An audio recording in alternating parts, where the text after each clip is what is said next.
एक बार एक राजा के दिमाग में एक ख्याल आता है कि अगर उसे 3 क्वेश्चंस के आंसर्स मिल जाएं तो वो कभी ज़िंदगी में फेल नहीं हो सकता। वो 3 क्वेश्चंस होते हैं। उसमें पहला क्वेश्चन है कि क्या सही समय है कोई भी काम को करने का, यानी कि क्या शुभ मुहूर्त होगा कोई भी काम को स्टार्ट करने का। दूसरा क्वेश्चन जिसके दिमाग में आता है वो ये होता है कि हमें किसकी सुननी चाहिए। हमारे आसपास बहुत सारे लोग ऐसे होते हैं जो अपनी राय बेझिझक रख देते हैं, पर हम किसकी सुने। और तीसरा क्वेश्चन होता है कि सबसे इम्पोर्टेंट काम क्या है जो हमें करना चाहिए। अब भाई इन 3 क्वेश्चन के आंसर अगर राजा जान जाए तो वो कभी ज़िंदगी में फेल नहीं हो सकता। और मेरा मानना ये है कि अगर हम सब भी एक 3 क्वेश्चंस के आंसर जान जाएं तो हम भी कभी फेल नहीं हो पाएंगे। तो यहाँ पे जो राजा है वो अपने सिपाहियों को भेज देता है और कहता है जाओ जाके नगर में ये बोल आओ कि मुझे इन क्वेश्चंस के आंसर चाहिए, और जो इसका सही जवाब देगा उसको मैं एक बहुत बड़ा रिवॉर्ड दूंगा, मतलब मैं उसे काफ़ी धन दौलत दूंगा। क्या होता है, सिपाही जाते हैं नगर में और जाके ढिंडोरा पीट आते हैं कि राजा इन 3 क्वेश्चंस के जवाब चाहते हैं। कुछ बहुत बुद्धिजीवी लोग जो हैं वो आते हैं और आके अपनी बात रखते हैं राजा के सामने। तो जो पहला क्वेश्चन होता है वो होता है कि सही टाइम क्या है कोई काम करने का।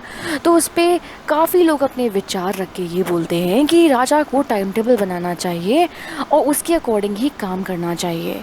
कई लोग कहते हैं कि ये बहुत इम्पॉसिबल काम है कोई भी चीज़ सही समय पे करना और इसके लिए डिसाइड करना पहले से।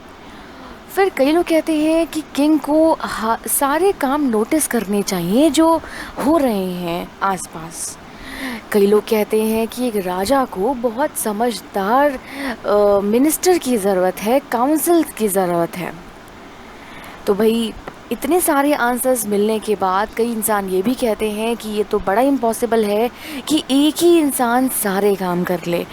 तो भाई जो किंग है अगर उसको बहुत अर्जेंट डिसीजंस लेने पड़ जाएं तो उसको अर्जेंट डिसीजंस भी लेने होंगे। तो यहाँ पे जो लोग हैं वो अपने तरह तरह के आंसर दे रहे हैं जो कि किंग को बिल्कुल समझ में नहीं आ रहे हैं। ऐसे ही दूसरा क्वेश्चन जो था कि किसकी सुननी चाहिए, तो उसमें भी सबसे इम्पॉर्टेंट चीज़ लोग जो बोलते हैं वो ये है कि काउंसलर्स की सुननी चाहिए। कोई कहते हैं कि नहीं प्रीस्ट की, पुजारी की सुननी चाहिए, कोई कहते हैं डॉक्टर्स की, कोई कहते हैं सोल्जर्स की। तो भाई यहाँ पे भी किंग को सेटिस्फैक्शन नहीं मिलता है। और थर्ड क्वेश्चन में तो और भी कि सबसे इम्पोर्टेंट काम क्या है, तो वो चीज़ में लोग कहते हैं कि साइंस है, हमें पूजा पाठ करनी चाहिए, ये सब। किंग बिल्कुल भी सेटिस्फाइड नहीं होता है इन सब आंसर से और किंग को लगता है कि अब मुझे इन जवाब को जानने के लिए हर्मिट के पास जाना पड़ेगा जो कि जंगल में रहता है और वो कभी भी मेरे पैलेस नहीं आएगा। तो और ना ही बड़े लोगों से मिलता है वो, ना ही वो राजा महाराजाओं से मिलता है। तो मुझे एक वेश धारण करना पड़ेगा जो कि एक आम इंसान का होगा, उसके बाद ही वो राजा जो है वो मुझसे मिले, जो हर्मिट जो है वो मुझसे मिलेगा। तो जो राजा होता है वो अपने एक सिपाही के साथ और अपने घोड़े के साथ जाता है हर्मिट के यहाँ, लेकिन घोड़ा और सिपाही वो बीच रास्ते में ही छोड़ देता है और कहता है कि तुम लोग यहीं रहो, मैं यहीं से जाता हूँ पैदल, क्योंकि नहीं तो हर्मिट हमें पहचान लेगा और आंसर्स के जवाब नहीं देगा। तो जब हर्मिट के यहाँ राजा पहुँचता है तो वो जो हर्मिट होता है वो गड्ढा खोद रहा होता है और राजा जाके कहता है कि मुझे 3 क्वेश्चंस के आंसर जानने थे आपसे, इसलिए मैं यहाँ पे आया हूँ। जो हर्मिट होता है वो कोई जवाब नहीं देता है, वो अपने जो काम कर रहा होता है वही करता रहता है और कोई भी जवाब नहीं देता है राजा को। तो जब राजा हर्मिट को देखता है गड्ढा खोदते हुए तो उसको बहुत दया आ जाती है। राजा कहता है कि लाइए मैं आपके लिए गड्ढे खोद देता हूँ, आप क्यों इतना कष्ट कर रहे हैं, आप आराम करिए, आप बहुत थक गए हैं और आप काफ़ी बूढ़े भी हैं, आप इतने गड्ढे क्या, मतलब मैं खोद देता हूँ आपके लिए। तो जो राजा होता है वो हर्मिट की मदद करने के लिए उसे गड्ढे खोदता है और गड्ढे खोदते खोदते भी पूछता है हर्मिट से कि मेरे 3 क्वेश्चंस ये हैं और मुझे उसका आंसर दे दीजिए। लेकिन हर्मिट कुछ नहीं कहता, उसकी बजाय हर्मिट ये कहता है कि लाओ अब मैं खोद देता हूँ, तुम थक गए होगे। राजा कहता है नहीं नहीं, मैं ही खोदूँगा ये। फिर क्या होता है, राजा 1 घंटे तक वो जो गड्ढे हैं खोदते रहता है।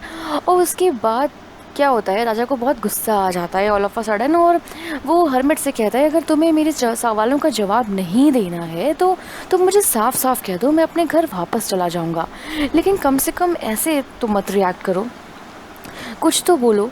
तो वैसे ही हर्मिट बोलता है कि तुम्हारे पीछे कोई आ रहा है। तो किंग कहता है, क्या?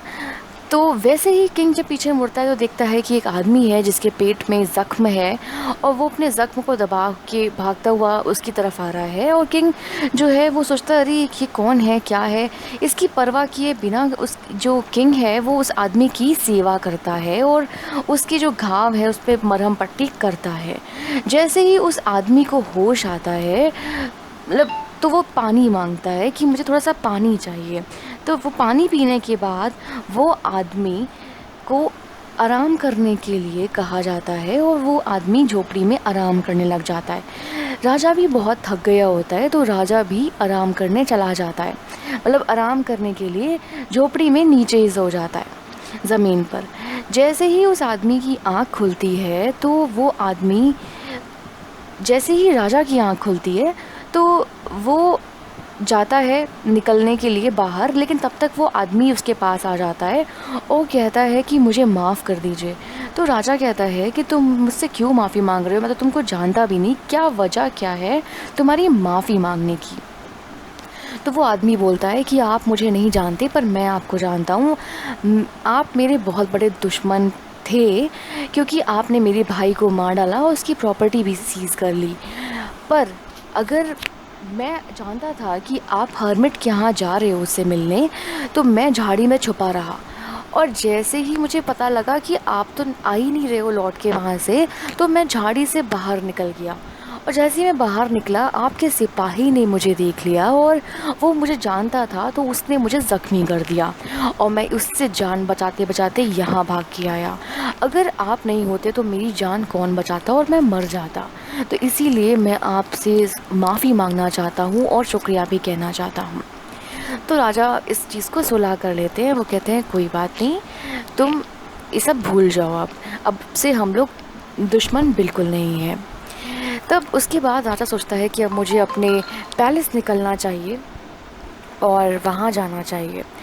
तो जो राजा होता है वो हर्मिट के पास जाता है और कहता है कि अब तो आप मेरे सवालों के जवाब दे दीजिए। तो हर्मिट कहता है कि तुम्हें तुम्हारे सवालों के जवाब मिल चुके हैं। तो राजा कहता है कि मैं समझा नहीं। तो हर्मिट कहता है कि तुम्हारा सब जो क्वेश्चंस थे उसके सबसे पहला क्वेश्चन था कि सबसे इम्पोर्टेंट टाइम क्या है। तो सबसे इम्पोर्टेंट टाइम तुम्हारे लिए वो था जब तुम गड्ढा खोद रहे थे, क्योंकि अगर तुम मुझ पे दया नहीं करते और गड्ढा नहीं खोदते तो तुम वापस जा चुके होते, और वापस जाते तो तुमको वो आदमी मार डालता जो छुपा बैठा था झाड़ी के पीछे।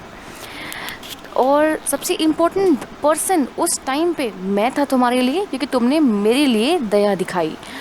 और उसके बाद जब तुमने उस आदमी की कितनी केयर की, तब सबसे इम्पोर्टेंट पर्सन वो तुम्हारे लिए हो गया, क्योंकि तुमने उसकी केयर की। अगर तुम उसकी केयर नहीं करते तो वो तुम पे बिल्कुल रहम नहीं खाता और तुमको मार डालता। तो हमें सबसे इम्पोर्टेंट टाइम की खोज नहीं करनी चाहिए, क्योंकि सबसे इम्पोर्टेंट टाइम है जो अभी चल रहा है, जो अभी हो रहा है वो सबसे इम्पोर्टेंट टाइम है, क्योंकि इस टाइम में हम कोई भी काम कर सकते हैं। हमारे पास इतनी पावर है कि हम इस टाइम में कुछ भी कर सकते हैं जो वक्त अभी चल रहा है। सबसे इम्पोर्टेंट पर्सन हमारी ज़िंदगी में वो होता है जो हमारे साथ है। हमारे साथ जो पर्सन है वो सबसे इम्पॉर्टेंट है। और जो तुमने थर्ड क्वेश्चन पूछा था कि सबसे इम्पॉर्टेंट काम क्या है, तो उस जो इंसान तुम्हारे साथ है उसको खुश रखना ही तुम्हारा सबसे बड़ा कर्तव्य है, क्योंकि तुम्हें नहीं पता कि वो तुम्हें फिर कब मिले। तो इसलिए ये 3 क्वेश्चंस के आंसर्स